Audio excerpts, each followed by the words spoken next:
All right. I'd like to welcome everyone back to the collision repair and refinish stage. And right now we're going to talk to Lynn Rogers from Stellantis on Advanced Service Updates 2025. And we've got a lot of great content to cover here, and we'll get into it. Lynn, why don't you give a little introduction of yourself? Yeah, so my name is Lynn Rogers. I'm the Advanced Service Lead for Stellantis. And so I work with our Advanced Service group. My commodity is body collision, so a few things today, kind of an eclectic approach to some information, but want to cover a few topics I think that I see a lot of. I do a lot of the inquiries and so forth from the field. And I thought kind of I'd put together something that I see quite a bit of, and I thought, you know what, I'll share that at the See My Car event this year. So kind of that's where I'm at, Scott. All right. So let's get into it here. And this is one that I know we've had quite a few conversations on, and different questions that have come in. And why don't you give everybody a little bit of rundown of what we're talking about when it's net form and pierce? Yeah, absolutely. So if you take a look, I have a definition here, and people kind of throw that term out or that phrase out, net form and pierce, and what exactly that means. And so net simply means that it's a fully dimensional developed part without any excess material at the final stage of manufacturing. So in other words, it's a fender, right? It's completely put together. It could be a single stamping, it could be a multiple stamping that's put together, but it's right at the end of the line the way it would be sent for service. And then secondly, form, just what it sounds like, form. So forming by bending and shaping a component as a part of the manufacturing process. So that's one of the things that oftentimes are kind of skipped at the parts when they're produced, and I'll explain why that is.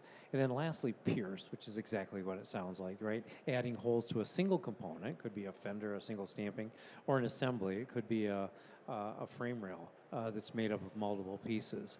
And what they do then is they pierce those holes in the end, and that helps with location and consistent location for screws, fasteners, and so forth. Okay, so the reason I wanted to kind of cover this is, first of all, kind of explain why sometimes shops are running into things with net form pierce or a process that they have to do that maybe they weren't counting on. So just to give you an idea, so a lot of times there could be a component and made by a stamping company or by Stellantis at one of their facilities, and there may be certain shapes that are not stamped into that panel, and there can be reasons for that. And typically the reason is because it's done at the assembly plant, not at the stamping plant. They do that, and I'll give you a good example. It would be like the new Grand Cherokee. So when they put the stamping in, the actual form for where the hinges bolt for the liftgate, they do that so that they can get a better fit on the liftgate. So they do that. So then you'll get a roof panel. Let's say you've got a car with a damaged roof and you got to replace a roof panel. And it comes in, it doesn't have that net form pierce that you're expecting. And so therefore you've got to figure out a way to do that. We do publish that. I've had guys reach out to me, hey, do you have any ideas on how we should do this, and so on and so forth. Anytime if you go into Service Library, or if you want to go into Dealer Connect and send me an email or contact me, we'll help you walk through it if you do run into that too. So be aware of some of the potential changes to a replacement part when you're working on a car that's been hit and damaged. There can be some things that will require forming and or piercing processes before it can be used for repair. One of the things I always tell shops too is that parts requiring forming and piercing processes need to be identified when disassembling a damaged vehicle during a teardown process. At that time, I would estimate the time to make those changes to that panel so you can identify that in your repair plan. And then lastly, form and pierce procedures can be done. Usually you have a variety of tools, materials. Sometimes it's someone being very, very crafty on how they come about doing something, but oftentimes we'll put some basic directions out there on how to actually do that process so they can make that work. Yeah, I know, like, this isn't something that's unique to Stellantis. A lot of the OEMs run into the same problem, and it's, as a shop, it's kind of, when you get that fender in there and you start mirror matching parts and you're going, wait a minute, something's not quite right here, and you really start to look at it. it's sometimes a little bit of a head scratcher. Well, how will I bend that, and how will I get that to look the same as the other side? And I think that's one of the biggest challenges when we run into a situation like that that's hard to overcome. Yeah, exactly. And even back in the days when they had emblems with holes in the fenders where they went on, you'd get a fender and it may not have those holes. Or maybe you've got a box side that has no holes in it, and yet you've got a box that requires a flare. And so, how do you do that? Well, you can make a template. You can use cardboard, you could use paper, you can masking paper, tape, or you can use different measuring systems that can go from left to right-hand side, for instance, and come up with pretty accurate measurements that way. But always a good idea to take a look at what you have before you do those procedures and see what you have to do to make that work. Okay, and then this is just a sheet. A screenshot that I took. This is actually out of our service library. So we've got just a little bit of information in there. If you click on the Netform Pierce, it'll give you some examples of areas, different panels, different components that may require that Netform Pierce process. Yeah, and I'd like to call out just that one note that, in a lot of cases you're using shims and different things to make up that difference for that. Correct. But the call out that it can't exceed the original thickness of what it was supposed to be because there's damage still there. And that's, I think, one thing. This isn't kind of a hack thing. This is something that is, engineering reviewed, like, hey, you need to add so many shims, Yes. Certain thickness. There's a method to it. It's not, I'm hiding actual damage. And I don't want people to think that at all. No, not at all. And so they know that when the engineering, that process is coming into play, they understand that the field has to service that component, so they're going to have to do this. And so they go back, identify what needs to be done, and then it's published. Yep. Okay. And then lastly, one of the things that, and I always tell people, if you're familiar with shaping metal, or you're someone that's kind of grown up and worked a lot with metal welding and shaping, and maybe you do some fabrication work and things like that, if you look in our service library, we break down all those different metals, and they're color coded. This one here is an example, and this is that Grand Cherokee. If you take a look at the light blue, that is identifies that as mild steel. So if you look at the definition above for mild steel, it has real good ductility. What that means is that you can shape it easy using a hammer, dolly, even if you have to, sometimes maybe even a little bit of heat in there for shaping a part. Add that. And also, obviously, very, very good weldability characteristics as well. So all those are in there for those kinds of steels. So be careful. Once this steel is gone through multiple processes, and you get high strength, and then you got advanced high strength and ultra high strength steels, the ductility goes down, and so does the weldability. So, yeah, and that's one thing that I think, we don't talk enough about high strength steel. When I first started at ICAR, that was something that it was hot and heavy. It was all the high strength steel, and now we've kind of gone to the wayside with a lot of that conversation. But all those problems that we had back 15 years ago they still exist with the high strength steel and have gotten more complex as time has gone on. And I think there's a lot of, seasoned technicians and new technicians that don't know enough about the heat effect of heating high strength steels and what it can do. And getting back to some of the basics here is, I think, really important thing to highlight. yeah, absolutely. And, we have a heat position statement. And, when you think about heating steels, they have a tensile strength rating, MPa, which is a megapascal unit. And if you weld something that's a very, very ultra high strength steel, maybe it's got an MPa of like 1300. If you weld that MPa now is about 600 or 700. It'll cut it in half. So very, very important to understand those steels, as Scott mentioned. So next thing I want to talk about a little bit that we've been doing a lot at Stellantis is procedures development. So I want to break this down a little bit into new vehicle procedures. So this would be vehicles that are in the field, that are new, being introduced into the field. Our new Wagoneer S, our new LB Charger would be good examples. So I brought a couple of examples to kind of go through, and then also procedures development and updates for vehicles that are already in the field. Let me just talk a little bit about that. So, sometimes you'll get a vehicle out there and there's no procedures for a particular part or a panel, and I'll get inquiries to say, how do I do this? And so I do the inquiries. A lot of times I'll go through in the evening and try to catch up on them, and I'll see something that kind of repeats over and over. I'll have shops inquire about changing out a tail lamp panel in this particular case here. How do you do that? And so if I get enough of those, what I'll do is I'll actually work and get a body in white. We'll go through the procedures, and then I'll usually incorporate our body in white engineers.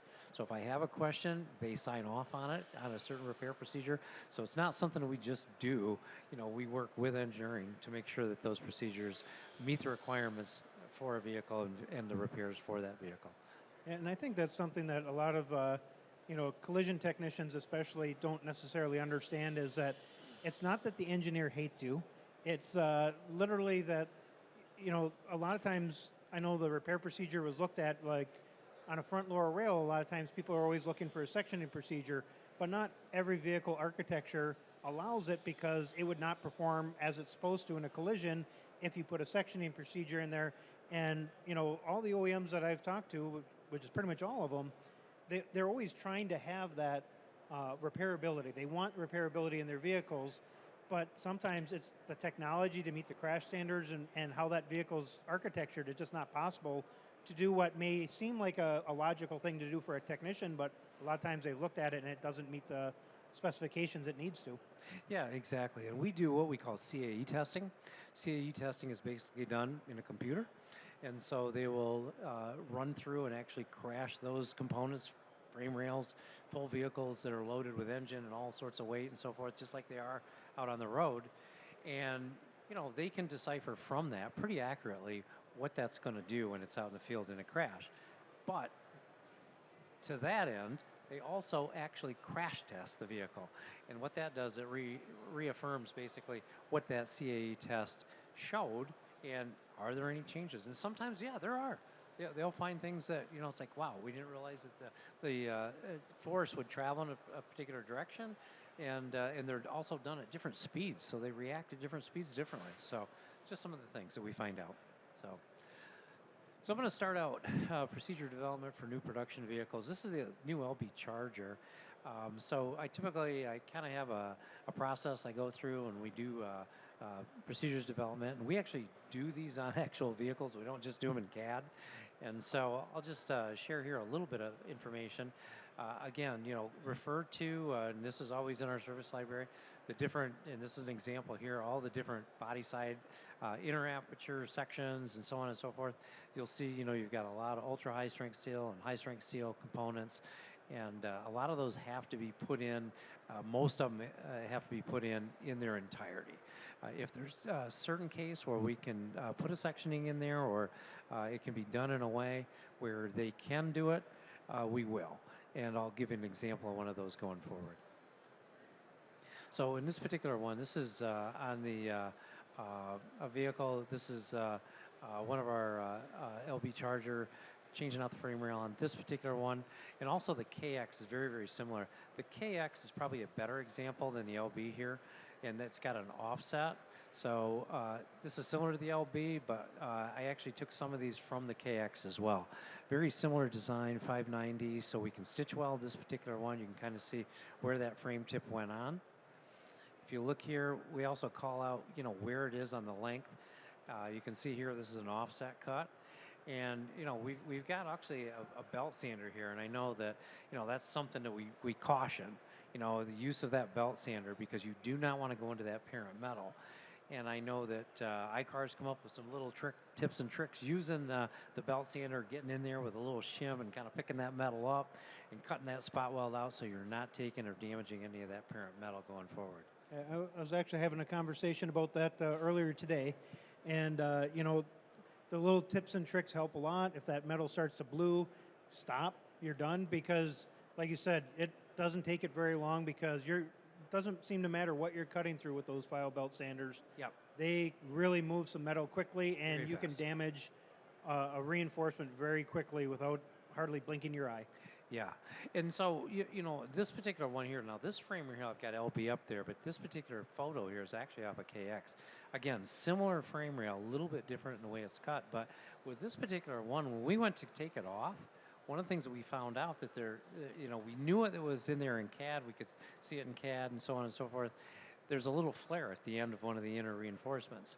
And we worked with Body and White and said, do you think we can get it off? Well, we wound up, we had to move it forward our cut line a little bit. So we wouldn't have known that unless we'd actually done the procedure. So we try to do, anytime we do a frame rail, whether it's on an LB Charger or a KX, we try to do them hands-on. Then here you can see it. We use some backer plates, and you can see this is some of the images that'll be in both the KX and the LB for replacing that frame tip. And one of the things I love on this procedure in particular is you're showing the backers in separate pieces. Yes. Because when you're cutting it from the service part and you're sectioning it in there, it's amazing how many times we get questions about, well, how do I get it to fit in there? It's the same size, and is it okay if I cut out the corners? And it's like, well, that's how you do it. Yeah. But the fact that it's called out, and I think this is a real compliment for the OEMs, is the level of detail in the repair procedures have been getting so much better over the years, because we need that level of detail because these vehicles are so complex. So it's great to see it in the repair manual. Now we just need technicians to read it. Yeah, exactly. So just kind of continuing here. This one here is from the LB Charger, all of these photos. This is one to speak exactly to your point, Scott. So if you see here, this is actually a component cut from the larger frame assembly for the rear. And so if you notice the top part in kind of the purplish color, the wine color, that one is 1300. If you look down around the bottom, the pink area, that's 590. So a little lower. The advantage I have there is I can skip stitch that. I can't stitch weld the 1300. Okay, I can plug weld it, or I could MIG braze it. We chose to use steel to plug weld this one. That came from our material science group. But this is what it looks like. So I'll just kind of go through this one real quick here. You can see that when you take it apart, you've got 590 steel wrapped around 1300 in the CAD diagram on the right-hand side. And again, we've got those little pieces that are 13 millimeters wide. And there's my hand there in the photo there. But when we did this, I had to widen that just enough because it's very, very tight where that 590 is wrapped around that 1300 to slide these pieces in. And so we want to kind of show the shop, hey, if you get one of these in here, slide those pieces in. The reason we do it in this particular one is because the 1300 runs so very close to the 590. We wanted to make sure that we weren't compromising the 1300 when welding. So we used it also as a heat dam to relieve any kind of stress that could be put on that 1300 section of rail. Okay. And then here you can kind of see and this is all in our service library. We try to make this as pictorially friendly as possible. And you can see where we show the different welds that make up the repair and where those welds are, we call out. We also do the floors. So this is the floor on an LB, rear floor pan. We did this one along with when we did the frame rail. So we do it in both photos. You'll see photos, and we'll also have it in CAD as well. Okay. And then I thought it'd be kind of a neat thing to kind of do procedures development for current production vehicles. So we sell a lot of Jeeps, a lot of Wranglers out there, and I get a lot of inquiries on how do we replace that rear tail lamp panel. And so I would get inquiries and guys say, hey, what's the best way to go about this? So again, I worked with our Body and White engineer, and we came up with a procedure for this particular one. And so you can see on the right-hand side, this is the actual photograph. When we went through and actually did this, I kind of marked it out with blue tape so you can kind of see where the cut is. The first thing you would do, though, is I call them the hockey sticks, take them off the top of the sides of the Wrangler, cut the welds out.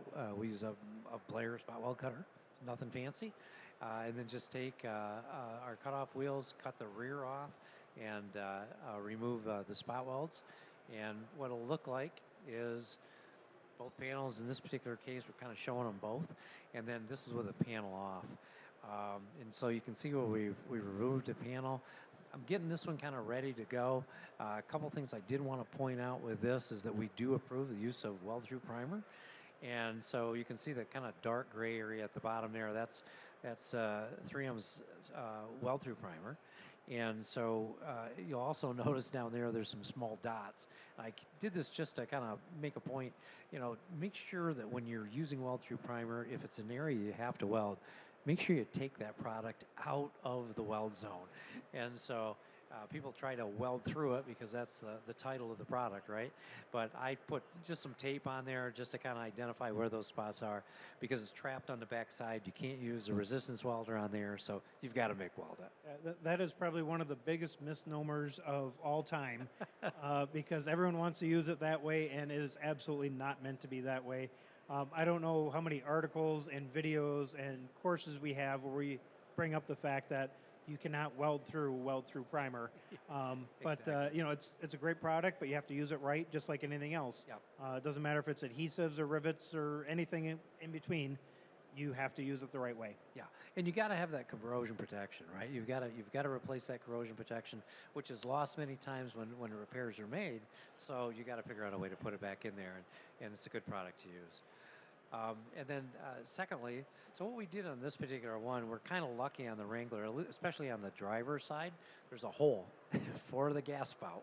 So if you're doing this particular procedure, you're going to take the gas filler tube out, and you can actually reach through there. This particular one, I actually used an end attachment for squeeze type resistant spot welder, and was able to reach through.